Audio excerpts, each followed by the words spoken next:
בעכו הוצגה התוכנית מסר עירוני, פיילוט ראשון מסוגו בארץ של חברת אביגילו, שמאפשר לעירייה להתריע על מצבי חירום כמו ירידה למקלטים ובעיתות שלום, להודיע לציבור על אירועים כמו דליפת גז או סגירת מים. מטרתו העיקרית זה הגברת תחושת הביטחון של התושב.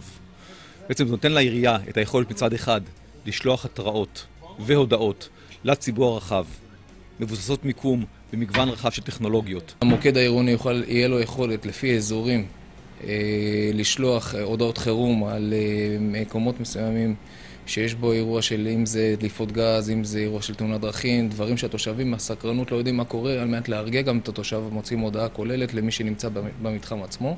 אז איך זה עובד? התושבים ייכנסו לאתר העירייה וירשמו לשירות שיינתן בחינם כמובן. הם יבחרו באיזה אמצעים ירצו לקבל התראות, כמו דואר אלקטרוני, SMS או בכל אמצעי אלקטרוני אחר. מה שמיוחד בתוכנה הזאת היא שעובדת לשני הכיוונים. גם התושב יוכל ליצור קשר עם המוקד, באם הוא נמצא במצב מצוקה, או רוצה לדווח על מפגעים.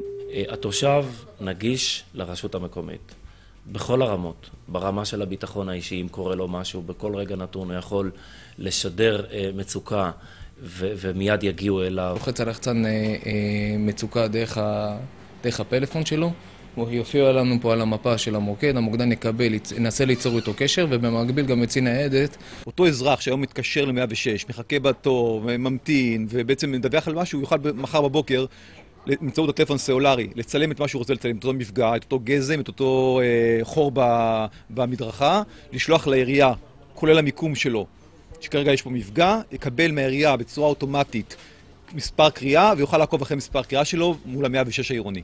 זה לא כמו אח גדול כזה? אני אוהב אח גדול.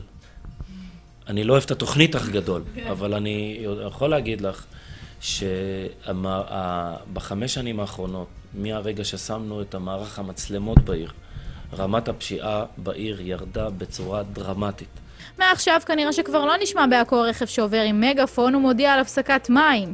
הכל יהיה עכשיו ממוחשב ומסומס.